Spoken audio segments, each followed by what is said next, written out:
다음으로는 최태열 자유시민연합 대표님이 제언을 드리고자 합니다. 저희 단체의 목적, 취지, 앞으로 활동 방향에 대해서는 그동안 6건의 세미나를 통해서 참석하신 분들에게는 알려드렸고요. 제가 지난번에 현재 대한민국은 좌파와 우파 간의 치열한 이념 전쟁을 치고 있다라는 인식을 하는 것이 우파 진영의 정치 지도자를 선발하는 가장 첫 걸음이다라는 말씀을 제가 드렸습니다. 그런데 우파 정치권에서도 그런 인식을 갖고 있지 못한 분들도 많이 있는 것 같아요. 그동안 좌파와의 싸움을 치열하게 전개해온 우리 시민단체의 입장에서는 그런 기본적인 인식이 없는 사람을 우리 우파의 지도자로 뽑을 수는 없다라고 생각합니다. 그런데 이런 전제에서 우리 우파 진영이 이기기 위한 전략 전술이 제대로 개발되어야 될 것이고요. 그 전략 전술의 첫걸음이 무엇이냐 하는 것을 제가 거기에 제 1번으로 지금 적어놨거든요. 한번 보시죠. 이념 전쟁에서 승리를 위한 전략에서 첫걸음은 뭐냐? 우리 우파 핵심 세력의 학습 조직화다 라고 저는 결론을 내려놓고 있습니다. 우리 우파의 핵심 세력이 누구냐? 현재 대한민국에서는 60대 이후에 실버 세대다. 저는 그렇게 말씀드렸습니다. 60대, 70대, 80대, 90대까지 나이 드신 분들이 이 좌파의 선전선동에 넘어가지 아니하고 우리 아이들의 미래를 정말로 걱정하는 분들이 우리 우파 진영의 핵심 세력이다라고 저는 생각하고 있습니다. 그런데 이 우파 진영의 핵심 세력분들이 하셔야 될 일이 뭐냐? 저는 학습을 통한 조직화가 필요하다라고 말씀드렸습니다. 지금 좌파 진영에서는 온갖 종류의 선전선동을 통해서 그들 진영이 이기기 위한 잘못된 논리를 퍼뜨리고 있죠. 이번에 대표적으로 또 후쿠시마 오염수에 대한 외람을 지금 퍼뜨리고 있는데요. 과거에 광우병부터 시작해서 온갖 종류의 선전선동을 퍼뜨리고 있습니다. 그런데 거기에 대해서 우리 일반 국민들이 제대로 대응을 하지 못하는 측면이 많이 있죠. 그런 그 좌파의 괴담, 선전선동에 대해서 이기기 위해서는 기본적으로 우리는 학습을 해야 된다고 생각합니다. 그런데 학습이라는 게 혼자서 해야 되는 게 아니고 그걸 학습을 통한 조직화를 이루어내야 되겠다라는 것이 저희가 생각하는 가장 기본적인 방향입니다. 그런데 학습을 위한 전제 조건이 뭐냐? 기본적으로 자신의 무지를 인정해야 되는 것이죠. 내가 가지고 있는 지식과 생각과 사상이 혹시나 부족하고 잘못된 것이 없는지에 대한 끊임없는 자기 반성을 하는 자세야말로 학습을 하기 위한 기본적인 전제 조건이 될 것이라고 봅니다. 그런데 그런 잘못된 선전선동이나 이런 세뇌와 같은 이런 것들이 좌파에만 있는 게 아니에요. 우리 우파 진영도 수많은 잘못된 괴담들이 저는 있다고 생각합니다. 내가 생각하고 내가 옳다고 믿고 있는 것도 과연 이것이 진정으로 옳은 것인지에 대한 끊임없는 자기 반성이 필요하다고 저는 생각하고 있습니다. 저는 기독교 신자는 아닙니다만 제가 본 성경 구절 중에 가장 중요한 구절도 제 마음속에 와닿는 구절이 딱 하나 있습니다.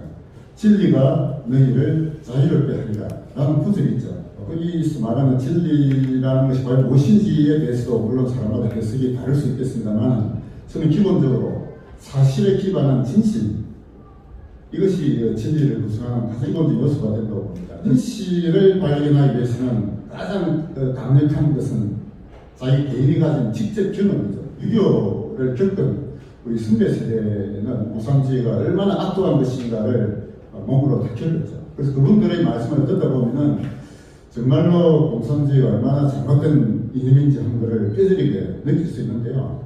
그런 분들이 이제 연세가 많이 들어가지고 몇 분 사실 남지 않았습니다.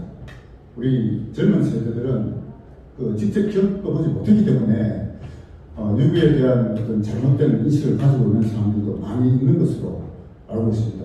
직접 겪지 못한 것을 무엇으로 메꿀 것이냐, 간접 경험을 통해서 우리 모자란 것을 채워야 될 것인데 그것은 결국 독서를 통한 학습이 그 기본이 될 것이라고 봅니다. 좌파 우파를 떠나서 진실의 바탕 위에 모든 논리와 어떤 이론 투쟁이 이루어져야 되는데요. 역사적으로 볼 때 거짓과 괴담에서 인류를 구한 역사적 사건이 있었다고 봅니다. 그것이 무엇이냐 하면 프랑스에서 발생했던 드레피스 사건이라는 게 있습니다. 드레피스 사건은 프랑스의 우파가 조작한 사건이에요.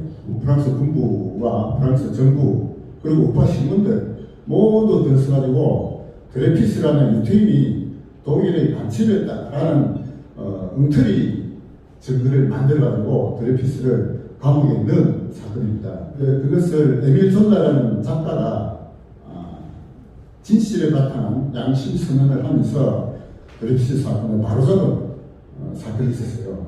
프랑스가 거짓과 불명예로 빠질 뻔한 것을 드레피스 사건을 통해서 건져낸 위대한 사건이 있었습니다. 진실을 바탕으로 한 진리의 발견, 이것은 좌파 우파를 떠나서 누구나 그것을 간직하고 진실 앞에 우리가 복종해야 되겠다라는 생각을 합니다. 오늘 제가 말씀드리고 싶은 것은 우리 대한민국이라는 국가가 가지고 있는 기본적인 핵심 가치가 과연 무엇이냐, 이에 대한 제대로 된 인식이 필요하다라는 관점에서 좀 말씀드려보고자 합니다. 이념 전쟁을 치르고 있는 우파 진영에서 우리 우파에 속해 있다고 하는 분들이 가져야 될 기본적인 학습의 자세가 뭐냐, 대한민국 추구해야 되는 핵심 가치가 무엇인지에 대한 정확한 인식이 그 바탕이 되어야 된다고 생각합니다. 대한민국이 가지고 있는 핵심 가치가 우리 흔히 얘기할 때 자유민주주의와 시장경제라는 얘기를 하죠. 자유민주주의는 기본적인 사상이라고 본다면 시장경제는 그것이 현실에 드러난 현실적인 것이라 볼 수가 있다고 보는데요. 그러니까 가장 중요한 근본적인 가치는 자유민주주의다, 이렇게 말씀드릴 수가 있을 것입니다. 우리 헌법에 보면은 자유민주적 기본 질서라는 표현이 2번 나옵니다. 헌법에 나타나 있는 대한민국의 기본적인 가치는 뭐냐? 자유민주주의다, 이렇게 흔히들 얘기하고 있습니다. 그런데 자유민주주의라는 것은 자유주의와 민주주의의 합성어예요. 사실은 민주주의라는 이 표현 자체가 대단히 문제가 많은 표현이다라고 저는 생각하고 있습니다. 결론을 말씀드리면 우리 대한민국 핵심 가치에서 자유민주주의에서 민주주의라는 말을 떼버리자라고 저는 주장합니다. 자유주의가 우리 대한민국 핵심 가치가 되어야 되고 민주주의라는 것은 잘못된 표현이다, 저는 그렇게 주장하고 있습니다. 민주주의라는 말이 굉장히 좋은 말처럼 들리죠. 그런데 사실 민주주의라는 표현은 뭐냐? 역사적으로 본다면 좌파의 선전선동의 용어로 사용되어 왔어요. 좌파가 민주주의를 할 때 그 민주주의는 뭐냐? 통일전선을 형성하기 위한 선전 용어다. 그것을 정확하게 인식하셔야 됩니다. 우파가 민주주의를 논하면은 제대로 잘 모르고 무지한 것이다, 저는 그렇게 봅니다. 좌파가 민주주의를 논한 서적은 여러 가지 있어요. 제가 몇 가지 적어놨는데요. 첫째, 공산당 선언에서 그 표현이 나옵니다.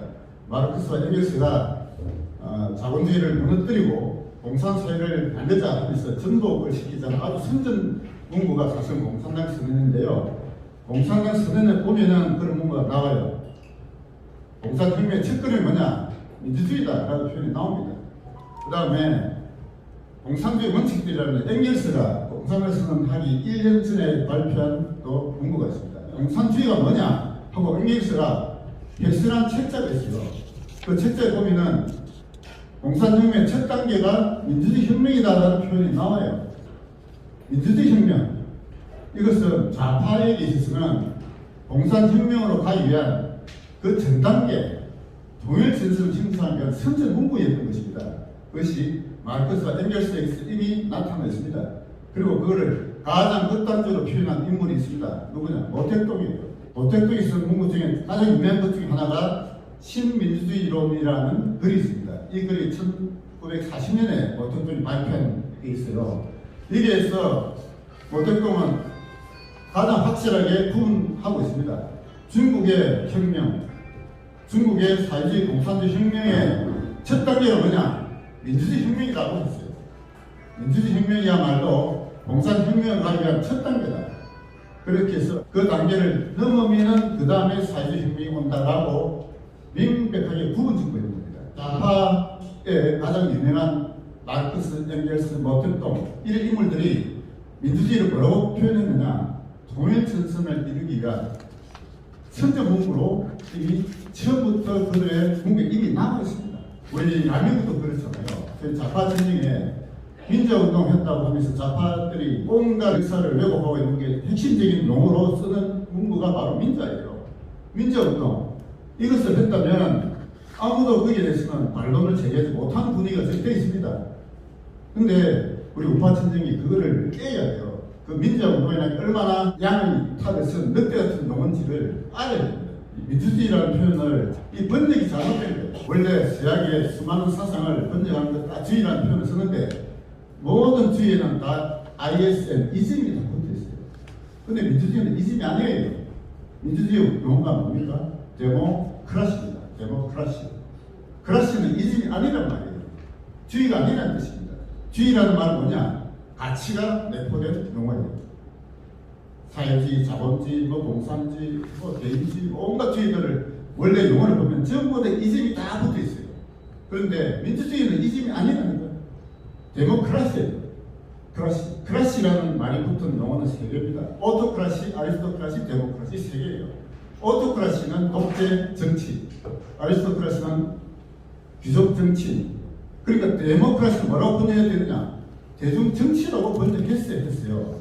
대중 정치라고 번역해야 되는데 누군가가 민주주의라고 번역한 거예요. 그러다 보니까 민주주의가 마치 대단한 가치를 지닌 가치 내포적 용어로 착각하게 만들었다 이제. 그래서 민주주의라는 용어는 사실은 잘못된 번역이다. 대중 정치로 번역해야 된다라고 저는 주장하고 있습니다. 그래서 민주주의는 가치를 내포하는 단어가 아니라는 겁니다. 그래서 우리가 대한민국 핵심 가치에서 자유민주주의, 민주주의 떼라야지. 떼버리라. 그럼 남는 건 뭡니까? 자유주의. 그래서 대한민국의 핵심 가치는 자유주의다. 라는 것을 우리 우파의 핵심 세력들은 가슴 깊이 새겨야 됩니다. 그래서 자유주의에 대한 학습, 이게 가장 중요한 좌파의 이념 전쟁에서 이기한 첫걸음이다. 라고 저는 말씀드리는 거예요. 두 번째 단어를 보세요. 공화주의라는 표현이 있죠. 공화주의. 이 공화주의라는 표현도 사실은 우리 대한민국 민주공화국이다 라는 헌법 제1조 1항이 있기 때문에 공화주의가 우파적 가치인 것처럼 알려져 있습니다. 그게 잘못된 거예요. 공화주의에 대해서 기본적인 원론이 있습니다. 필립 패티시라는 사람이 쓴 신공화주의라는 책이 나왔고, 비롤리라는 인물이 또 쓴 책이 있어요. 그 공화주의의 원전을 보면은 공화주의가 다 개인보다는 집단을 앞세운 좌파적 가치예요. 그래서 공화주의가 역사적으로 보면 프랑스 혁명이나 미국 혁명같이 왕정을 공화적으로 이끈 역사적 의미는 있지만 현대에 들어와서는 이 공화주의라는 게 사실은 공산국가를 지칭한 용어가 되어 있습니다. 중국도 중화인민공화국, 북한도 조선 민주주의 인민공화국이 있잖아요. 북한 간첩대 내려오면 어디서 왔느냐? 물어보면 뭐랍니까? 공화국에서 왔수다. 이런 표현을 씁니다. 공화국이란 말이 현대에 와서는 공산국가를 지칭하는 표현이에요. 근데 그거를 우리나라에서 마치 공화주의 우파적 가치처럼 잘못 인식하고 있는 게 많다. 이런 얘기를 드립니다. 그 다음에 주권재민주의라는 표현이 나옵니다. 그게 헌법 제1조 2항에 나와요. 대한민국의 주권은 국민에게 있고 모든 권력 국민으로 나온다라는 주권재민 사상, 이게 우리 헌법 가치로 표현되어 있습니다. 그러나 이 주권재민주의도 사실은 좀 깊이 들어가면 문제가 있는 표현이에요. 주권이라는 표현이 어디서 나오느냐? 사회계약서를 수정한 루소에서 나왔습니다. 루소의 사회계약문을 보면은 일반 의지라는 표현이 나와요. 모든 인민들의 일반 의지, 이거는 절대적인 가치이기 때문에 누구도 거기에 반론을 제기할 수 없다라고 주장하고 있어요. 루소가 얘기한 일반 의지가 바로 주권이라는 개념인데, 이 주권에 대해서는 누구도 이의를 제기할 수 없는 가치를 가지고 있기 때문에 인민이 그게 절대적으로 복종해야 된다라는 논리로 전개됩니다. 그것이 바로 가치점의 기본 이념이 된 것입니다. 그래서 주권 재민이라는 표현도 깊이 들어가면 문제가 있다라는 것을 아셔야 됩니다. 그 다음에 경제민주주의라는 표현을 있는데요. 우리 경제민주주의라는 게 헌법에 나옵니다.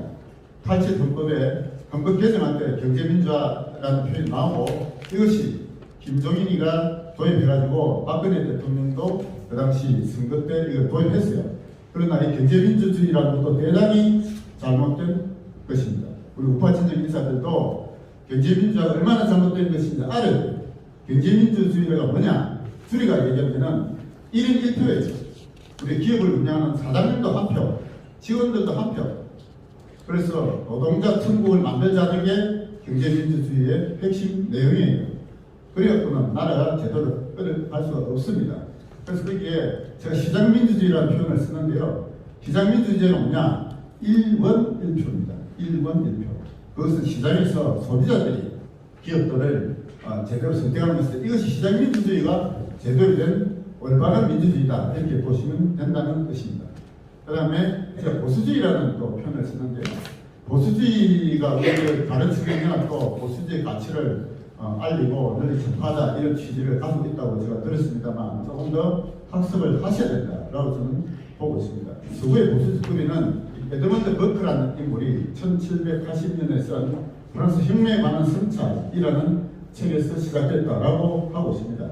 미국의 학자인 러셀 커크라는 사람이 1953년도에 보수의 정신이라는 방대한 책을 썼어요. 그 책에서 서구의 보수주의의 원조를 에드먼드 버크로 올려 세웠습니다.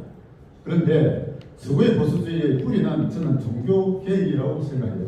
과거에 가톨릭에서는 신부라는 매개체를 통해서 하나님을 만났지만 루터로부터 시작된 종교개혁에서는 목사님은 하나님께로 인도하는 자로 그 역할이 바뀌었습니다. 그래서 신자가 하나님과 일대일로 만나서 거기서 하나님의 사명을 받는 이것이 보수주의의 뿌리다라고 저는 생각하고 있습니다. 그래서 서구의 보수주의, 영국과 미국의 보수주의는 그런 종교개혁의 뿌리, 개인의 자유와 고독한 결단에 의한 자기 소명의 발견이라는 기독교, 프로테스탄티즘의 그 뿌리가 있기 때문에 아주 건강하다라고 저는 생각합니다만 우리 대한민국에서 보수주의가 과연 뭐냐겠죠. 대한민국에서 지켜야 할 전통적 가치가 뭐냐? 우리에게 남아있는 것은 사실은 조선시대까지 뿌리 있게 남아있는 중교의 정신입니다. 국가에 충성하고 가문에 충성하는 교단은 이것이 뿌리 있게 남아있어요. 이것은 근대의 시민의 정신이 아니에요. 그래서 대한민국에서 보수주의는 뿌리가 없다라고 저는 말씀드리는 거예요. 우리 우파의 가장 위대한 지도자 두 분, 이승만 대통령, 박정희 대통령, 그분들은 과연 보수주의자라고 할 수 있습니까? 저는 보수주의라 할 수 없다고 생각해요. 그분들이야말로 혁명가들이었습니다. 그 시대를 뛰어넘는 위대한 혁명을 일으킨 두 분이 보수주의라는 틀에 갇혀 있으면 안 된다고 생각해요. 그래서 서구의 보수주의를 공부하는 건 좋지만 우리 대한민국의 우파적 가치, 핵심적인 가치는 보수주의가 아니다 이거죠. 자유주의가 되어야 한다라고 저는 말씀드리는 겁니다. 그래서 마지막에 4번을 보시면 자유주의의 종류 제가 적어놨는데요. 자유주의는 통상 고전적 자유주의와 신자유주의 두 가지로 나눕니다. 고전적 자유주의는 아담 스미스, 리카르도, 제이스 밀 이분들 대표적인 인물을 보는데요. 일종의 자유방임주의라고 말씀드릴 수 있습니다. 개인의 결단을 맡기고 국가는 나누면 단순 나라 이런 것이었는데 그 결과가 어떻게 됐느냐? 식민지 정탈전을 통한 전쟁으로 그 결과가 나타난 게 우리 역사에 그런 게 있습니다. 그래서 20세기에 들어와서는 고전적 자유주의에 대한 반성으로 나온 게 신자유주의라고 할 수 있습니다. 그래서 오늘날 우리 대한민국의 핵심 가치는 신자유주의적 가치가 되어야 된다라고 저는 말씀드리는데요. 신자유주의에 대해서 사실 좌파가 지금 프레임을 씌워놨어요. 신자유주의가 뭔지도 잘 모르는 우리 일반인들에게 신자유주의가 새로운 불평등의 근원을 만든 아주 나쁜 이미지처럼 더 씌워놨단 말이에요. 그거를 우리는 이겨내야 됩니다. 신자유주의를 실제 정책적으로 제시한 두 분의 위대한 지도자가 계시죠. 영국의 마가렛 대처, 미국의 로널드 레이건 그 두 분의 지도자들이 전 세계가 사회주의로 흐르는 것을 다시 자본주의의 새로운 부흥을 일으킨 인물들입니다. 그런데 대처와 레이건 두 분이 그냥 정책을 핀 게 아니에요. 그런데 이론적 배경이 있었습니다. 신자유주의의 세 가지 흐름이 크게 있었는데요. 첫째가 오스트리아 학파, 두 번째가 시카고 학파, 세 번째가 독일의 질서자유주의 학파입니다. 이 세 가지 학파가 신자유주의의 이론적 배경이고 이분들에 대한 제대로 된 학습, 이게 우파하고 기본적으로 하셔야 된다고 보는데요. 이 모든 그 인사들 중에 가장 뛰어난 인물이 누구냐? 저는 오스트리아 학파의 하예크라고 생각합니다. 그래서 하예크라는 분이 썼던 많은 책들이 있어요. 그 중에 가장 유명한 책이 뭐냐? 1944년도에 쓴 노예의 기준이라는 책이 있습니다. 그래서 우리 우파 진영에서 핵심 운동을 하시는 분들은 저는 하이에크의 사상을 기본적으로 학습하셔야 된다고 저는 생각해요. 그런데 하이에크의 책을 읽다 보면은 조금 수준이 높아서 빨리 읽어내기가 쉽지가 않습니다. 그래서 하이에크의 사상을 우리 대한민국에서 가장 쉽게 전달한 분이 계세요. 그분이 누구냐? 저는 민경국 교수라고 생각합니다. 민경국 교수가 쓰신 책들이 많이 있어요. 그중 대표적인 책이 자유론이라는 책도 있고 자유주의의 지혜라는 책도 있고 여러 가지 책도 있습니다. 좌파들이 지금 얼마나 치열한 선전선동하고 있습니까? 눈에 보이는 아주 쉬운 것들도 있지만 조금 더 들어가면은 어느 게 옳은지 그런지 잘 모르게 헷갈리게 하는 것들이 굉장히 많아요. 우리 우파 진영의 핵심 세력이라고 할 수 있는 나이 드신 분들일수록 제대로 학습을 하고 공부를 하셔야 되겠다라고 생각합니다. 이상 마치겠습니다.